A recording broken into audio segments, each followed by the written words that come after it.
नमस्कार दोस्तों, मैं एडवोकेट राकेश कुमार स्वागत करता हूं आपको अपने चैनल पर। आज हम फिर से बात करेंगे अपने विषय के बारे में। विषय है वो है मध्य प्रदेश की भूमियां और उनसे संबंधित कानूनी प्रक्रिया के बारे में। तो आज हम बात करेंगे भूखंड संख्यांक के बारे में। तो भूखंड संख्यांक क्या होता है? खसरा नंबर के नाम से जानते हैं, उसे ही हम भूखंड संख्यांक कह सकते हैं। नगरीय क्षेत्र में स्थित भूमि की इकाई खंडों की क्रम संख्या सर्वेक्षण संख्यांक की ही प्रविष्टि भू अभिलेख में खसरा क्रमांक के नाम से जानी जाती है। भूखंड संख्यांक तथा खसरा क्रमांकों से व्यंजित भूमि खंडों के बंदोबस्त बनाए जाते हैं। जैसे किसी भूमि का आधा हिस्सा अगर एक खसरा नंबर में है और उसका आधा हिस्सा किसी अन्य व्यक्ति को विक्रय कर दिया जाता है, तो उसी खसरा नंबर का एक उपखंड संख्यांक बन जाता है।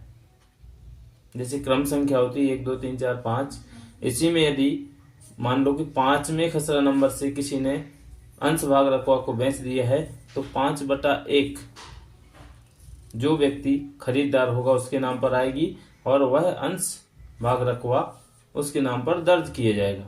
इसे ही उपखंड संख्यांक के रूप में जानेंगे। बात करते हैं कि जो नक्शा है, नक्शे में भी इसी प्रकार से हम उपखंड संख्यांक को तरमीम के माध्यम से निर्धारित कर देते हैं। मान्यता प्राप्त अभिकर्ता से इस संहिता के अधीन कार्यवाही में पक्षकार के संदर्भ में अभिप्रेत किया गया है वह व्यक्ति जिसे ऐसे पक्षकार ने ऐसी कार्यवाहियों में उसकी ओर से उपसंजात होने, उपस्थित होने एवं संपूर्ण कार्यवाही कानूनी प्रक्रिया न्यायालयों में करने की अनुमति दे दी जाती है, तो वह मान्यता प्राप्त अभिकर्ता की श्रेणी में आ जाता है, जिसके लिए किसी भी व्यक्ति को मुख्तियारनामे के अधीन प्राधिकृत किया जाता है।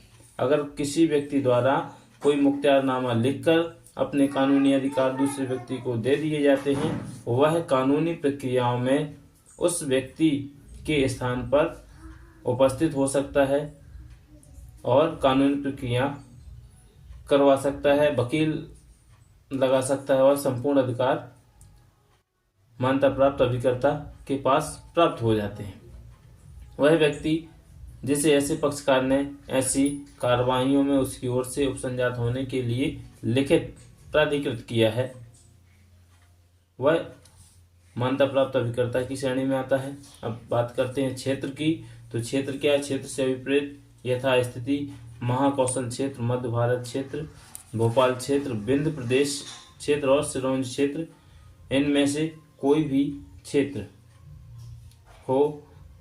MPLRC यानी कि मध्य प्रदेश भू राजस्व संहिता संपूर्ण स्थानों पर कार्य कर रही है और इसके नियम लागू हैं। बात करते हैं परिभाषा की। तो इस संहिता द्वारा मध्य प्रदेश राज्य में सम्मिलित होने वाले विभिन्न राज्यों के क्षेत्र भूधारक, कृषक आदि भूमि स्वामी, मेरूसी कृषक, पट्टेदार आदि वर्गों में बांट दिया गया है। धारा 158, 181 तथा 185 में विभिन्न क्षेत्रों में खाता धारकों का उल्लेख है। इसी प्रयोजन से यह परिभाषा दी गई है। वैसे इसको संहिता में स्थान दिए बिना भी काम चल सकता था, क्योंकि मध्य प्रदेश सामान्य वाक् अधिनियम 1957 यानी कि Madhya Pradesh general clauses act 1957 की धारा 2 क्लॉज 49 में इसको परिभाषित किया गया है। इन क्षेत्रों का मूल राज्य पुनर्गठन अधिनियम 1956 की धारा 9 में है। अर्थात जो भी हमारे मध्य प्रदेश में क्षेत्र सम्मिलित किए गए हैं उनके बारे में हमारी संहिता में स्पष्ट उल्लेख किया गया है कि जो विभिन्न क्षेत्रों को एक राज्य बनाया गया और वह 1956 में मध्य प्रदेश पुनर्गठन अधिनियम लागू किया गया। उस पुनर्गठन अधिनियम मध्य प्रदेश में जो लागू हुआ उसकी धारा 9 में विस्तार से इन सभी क्षेत्रों के बारे में जानकारी दी गई है। तो अगर हम अपने क्षेत्र में किसी भी क्षेत्र में हैं तो इस संहिता में उपयोग की जाने वाली कानूनी प्रक्रिया अपनी भूमियों के संबंध में उपयोग में ला सकते हैं। अब बात आती है लगान की। तो लगान से अभिप्रेत है जो पट्टेदार द्वारा अपने भूमि स्वामी को क्या होता है, जो पट्टेदार द्वारा अपने भूमि स्वामी को उसके द्वारा ऐसे भूमि स्वामी को धारित भूमि के उपयोग या अधिभोग के मध्य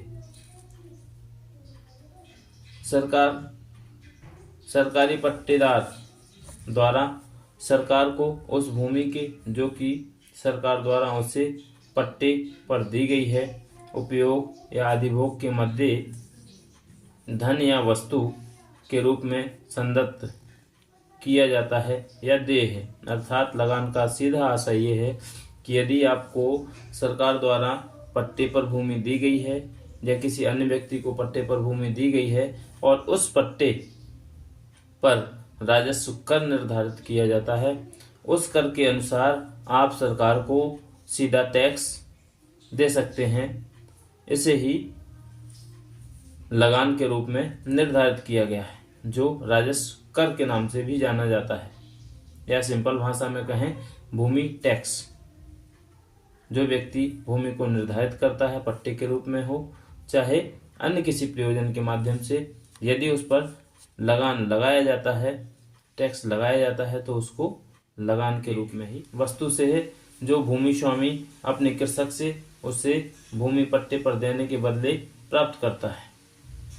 सीधा स्पष्ट है कि जो भूमि का मालिक है यानी कि जो भूमि का स्वामी है वह यदि भूमि को देता है पट्टे पर तो उस पट्टे के बदले में वह उस भूमि के बदले में टैक्स वसूलता है, कुछ राशि वसूलता है अथवा किसी अन्य प्रकार की जो सामग्री है उसकी वसूली करता है, तो वह लगान के रूप में ही मानी जाएगी। पट्टेदार एवं उसका दायित्व पेट्रोल पंप स्थापित करने के लिए, कहते हैं पेट्रोल पंप स्थापित करने के लिए यदि विकलांग व्यक्ति को वन भूमि का पट्टा दिया जाता है या प्रदान किया जाता है, वह भूमि स्वामी नहीं होगा। जो पट्टाधारी है वह भूमि स्वामी नहीं माना जाएगा। उस पर पट्टा भूभाटक तथा प्रीमियम अधिरोपित किया जा सकता है तथा वह पट्टा भाटक प्रीमियम का भुगतान करने से विमुक्त नहीं हो सकता। अर्थात पट्टेदार और उसका दायित्व में स्पष्ट है कि यदि किसी विकलांग व्यक्ति को वन भूमि का पट्टा प्रदान कर दिया जाता है तो वह जो पट्टा प्राप्त करता है उस भूमि के बदले में वह राजस्व कर भूमि स्वामी को अदा करेगा। वह उस टैक्स से मुकर नहीं सकता, मना नहीं कर सकता अथवा उन पट्टों की शर्तों का उल्लंघन होगा और भूमि स्वामी पट्टा निरस्त कर सकता है। अब बात करते हैं राजस्व अधिकारी की। तो राजस्व अधिकारी पटवारी से लेकर कमिश्नर तक, कलेक्टर हो, कमिश्नर हो, पटवारी हैं, तहसीलदार हैं, एसडीएम हैं, संपूर्ण जो कार्यवाही भूमि संबंधित न्यायालयों में की जाती है वह राजस्व अधिकारी के रूप में ही निर्धारित किए गए हैं। और राजस्व अधिकारी मध्य प्रदेश भू राजस्व संहिता अधिनियम 1959 की धारा 11 में उल्लिखित किए गए हैं। कब प्रारंभ होता है इसके संबंध में भी शासन द्वारा निर्धारित किया गया है। मध्य प्रदेश राजपत्र दिनांक 10 जून 1960 में प्रकाशित अधिसूचना दिनांक 30 मई 1960 द्वारा राज्य सरकार ने 1 अक्टूबर वह तारीख नियत की जब से राज्य के समस्त क्षेत्र में राजस्व वर्ष प्रारंभ होगा। अर्थात राजस्व वर्ष के बारे में स्पष्ट बताया गया है कि मध्य प्रदेश द्वारा एक दिनांक निर्धारित किया गया, वो भी कब, 10 जून 1960 को। 10 जून 1960 को एक दिनांक निर्धारित किया गया जिसे राजस्व वर्ष के रूप में जानते हैं, और वह दिनांक है 1 अक्टूबर। 1 अक्टूबर से संपूर्ण मध्य प्रदेश में राजस्व के वर्ष के रूप में माना जाता है। तो धन्यवाद। हमारे चैनल पर अगर आप नए हैं तो प्लीज़ सब्सक्राइब करिए, और वीडियो अच्छी लगी हो तो लाइक करें, शेयर करें।